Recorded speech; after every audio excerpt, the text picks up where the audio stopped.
കാർഷിക വാർത്തകൾ. കമ്പോള നിലവാരം. ഇന്നത്തെ കമ്പോള നിലവാരം: RSS 4 235, RSS 5 231, ലാക്ടെക്സ് 153,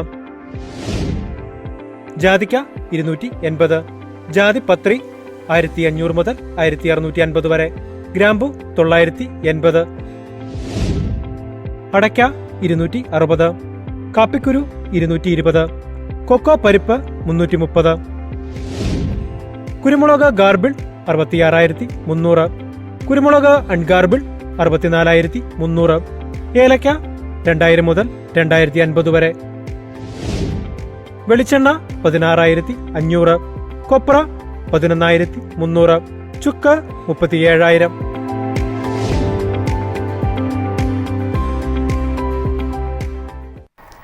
ഓഫ് സീസണിലും ഏലത്തിന്റെ ലേലം ശക്തമായി മുന്നേറുന്നു. കുരുമുളകിൽ നിയന്ത്രണം കടുപ്പിക്കാൻ ഇറക്കുമതി ലോബി ശ്രമം തുടരുകയാണ്.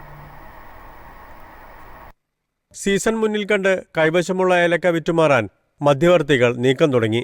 ഇന്നലെ നടന്ന 2 ലേലങ്ങളിലായി 1 ലക്ഷം കിലോയ്ക്ക് മേൽ വിൽപ്പന നടന്നു. ഓഫ് സീസണിൽ വരവ് ഇത്രമാത്രം ശക്തമായത് ആശങ്ക പരത്തുന്നുണ്ട്. ഏലക്ക റീപൂളിംഗ് നടത്തി വിലക്കയറ്റത്തിന് തുരങ്കം വയ്ക്കാനുള്ള ശ്രമമാണോ എന്ന് സംശയമുണ്ട്. കിലോ 2100 രൂപയിൽ ഇടപാടുകൾ നടന്നിരുന്ന ശരാശരി ഇനങ്ങളുടെ വില ഇന്നലെ 2000-ലേക്ക് അടുത്തു. ഉത്തരേന്ത്യയിൽ ഉത്സവ സീസണിന് മുന്നോടിയായി വില ഇടിയുന്നത് കർഷകരെ കൂടുതൽ പ്രതിസന്ധിയിലാക്കും. ഇറക്കുമതി നടത്തിയ വിദേശ കുരുമുളക് എത്രയും വേഗത്തിൽ വിറ്റഴിക്കാനുള്ള നീക്കങ്ങളാണ് ഉത്തരേന്ത്യൻ ഇടപാടുകാർ നടത്തുന്നത്. ആഭ്യന്തര വിദേശ ചരക്കുകളുടെ വിലയിലെ അന്തരം അവർക്ക് വേഗത്തിൽ മുളക് വിറ്റുമാറാൻ അവസരമൊരുക്കുന്നു. ശ്രീലങ്ക വഴിയുള്ള വിദേശ ചരക്ക് വരവിന് നിയന്ത്രണം വരുത്തിയാൽ മാത്രമേ ആഭ്യന്തര ഉൽപ്പാദകർക്ക് മെച്ചമുള്ളൂ. അൺഗാർബിൾഡ് കുരുമുളക് വില കിലോ 563 രൂപ. ഏഷ്യൻ റബ്ബർ അവധി വ്യാപാര കേന്ദ്രങ്ങളിലെ നിക്ഷേപ താൽപര്യം ശക്തമായത് റബ്ബർ വില ഉയർത്തി.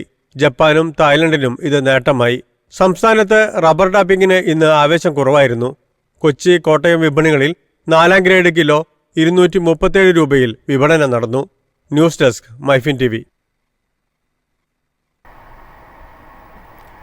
തമിഴ്നാട്ടിലെ കാർഷിക വ്യവസായ ഇടനാഴി പദ്ധതിയെക്കുറിച്ച് റിപ്പോർട്ട് ആവശ്യപ്പെട്ട് കർഷക കമ്മിറ്റി. തിരുച്ചി മുതൽ നാഗപട്ടണം വരെ ഒരു കാർഷിക വ്യവസായ ഇടനാഴി. കർഷകരിൽ നിന്നും നിർബന്ധിതമായി ഭൂമി ഏറ്റെടുക്കുന്നത് അംഗീകരിക്കാനാവില്ലെന്നാണ് കർഷക കമ്മിറ്റി വ്യക്തമാക്കുന്നത്.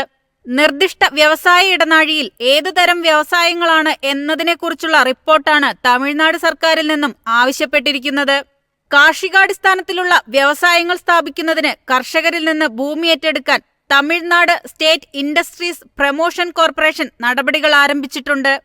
തഞ്ചാവൂർ, തിരുവാരൂർ, മയിലാടുതുറൈ, നാഗപട്ടണം, തിരുച്ചിറപ്പള്ളി എന്നീ ജില്ലകളെ ബന്ധിപ്പിച്ചുകൊണ്ടാണ് നിർദ്ദിഷ്ട പദ്ധതി. 2021-22 പദ്ധതി പ്രഖ്യാപിച്ചത്. ഡെൽറ്റ ജില്ലകളിൽ തെങ്ങ് കൃഷി വ്യാപകമായതിനാൽ വെളിച്ചെണ്ണ വേർതിരിച്ചെടുക്കുന്ന യൂണിറ്റുകളിൽ ശ്രദ്ധ കേന്ദ്രീകരിക്കുമെന്നും അഭിപ്രായങ്ങളുണ്ട്. News desk, MyFin TV. കൃഷിയിലും അനുബന്ധ മേഖലകളിലും സാധ്യതയുള്ള നിക്ഷേപങ്ങളെക്കുറിച്ച് ചർച്ച ചെയ്യാൻ ലക്നൌ സന്ദർശിച്ച ഓസ്ട്രേലിയൻ പ്രതിനിധി സംഘം. ഇത് 2ാം തവണയാണ് ഹൈക്കമ്മീഷണർ അടങ്ങുന്ന സംഘം ഇന്ത്യ സന്ദർശിക്കുന്നത്. കാർഷിക മേഖലയിൽ കൂടുതൽ വിദേശ നിക്ഷേപം ഉറപ്പാക്കുന്നതിന്റെ ഭാഗമായാണ് ഇരു രാജ്യങ്ങളും തമ്മിലുള്ള പ്രതിനിധി ചർച്ച. ഇന്ത്യയും ഓസ്ട്രേലിയയും ശക്തമായ ഉഭയകക്ഷി ബന്ധത്തിന്റെ ദീർഘകാല ചരിത്രമാണ് ആസ്വദിക്കുന്നതെന്ന് ഇന്ത്യയിലെ ഓസ്ട്രേലിയൻ ഹൈക്കമ്മീഷണർ ദിലീപ് ഗ്രീൻ പറഞ്ഞു. ഉത്തർപ്രദേശിലെ കാർഷിക, ഭക്ഷ്യ സംസ്കരണ മേഖലകൾ മെച്ചപ്പെടുത്തുന്നതിൽ ശക്തമായ പങ്കാളിയാകാൻ ഓസ്ട്രേലിയ ആഗ്രഹിക്കുന്നതായും അദ്ദേഹം കൂട്ടിച്ചേർത്തു. രാജ്യത്തിന്റെ മൊത്തം കൃഷിയുടെ 12% ഉത്തർപ്രദേശിലുള്ളത്. രാജ്യത്തിന്റെ ഭക്ഷ്യധാന്യത്തിന്റെ 20% സംസ്ഥാനം ഉൽപ്പാദിപ്പിക്കുന്നുമുണ്ട്. ഉത്തർപ്രദേശിലെ കൃഷിഭൂമിയുടെ 85% ജലസേചനമുള്ളതാണെന്നും ഇത് കൂടുതൽ വിപുലീകരിക്കാനുള്ള ശ്രമങ്ങൾക്ക് ഊന്നൽ നൽകിയതായും മുഖ്യമന്ത്രി യോഗി ആദിത്യനാഥ് പറഞ്ഞു. ഉത്തർപ്രദേശിന്റെ ക്ഷീരമേഖല മെച്ചപ്പെടുത്തുന്നതിൽ ഓസ്ട്രേലിയയ്ക്ക് നിർണായക പങ്ക് വഹിക്കാനാകുമെന്നും ഓസ്ട്രേലിയയിൽ നിന്നുള്ള സാങ്കേതിക സഹായം വിലപ്പെട്ടതാണെന്നും ഫിലിപ്പ് ഗ്രീൻ പറഞ്ഞു. News desk, MyFin TV. Agri stack ഉപയോഗിച്ച് 1 കോടിയോളം വിളകളുടെ ഡിജിറ്റൽ സർവേ ആരംഭിച്ച് ഗുജറാത്ത് സർക്കാർ. വിളകളെക്കുറിച്ചുള്ള കൃത്യമായ ഡാറ്റ തയ്യാറാക്കുന്നതിനും വിതയ്ക്കുന്നതിന്റെ തത്സമയ വിശദാംശങ്ങൾ നേടുന്നതിനുമായാണ് സർവേ. കർഷകർക്കും സർക്കാരുകൾക്കും ഒരേ സമയം സഹായകമാകുന്ന ഡിജിറ്റൽ ഇൻഫ്രാസ്ട്രക്ചർ സൃഷ്ടിക്കുന്നതിനുള്ള കേന്ദ്ര സംസ്ഥാന സർക്കാരുകളുടെ സംരംഭത്തിന്റെ ഭാഗമായാണ് സർവേ ആരംഭിച്ചത്. അഗ്രിസ്റ്റാക്ക് ആപ്ലിക്കേഷൻ ഉപയോഗിച്ച് ഗ്രാമങ്ങളിലെ സാങ്കേതിക വിദഗ്ധരായ യുവാക്കളുടെ സേവനം ഉപയോഗപ്പെടുത്തിയാണ് പദ്ധതി നടപ്പിലാക്കുന്നത്. നിലവിൽ വിതച്ച വിളകളെക്കുറിച്ചാണ് സർവേ.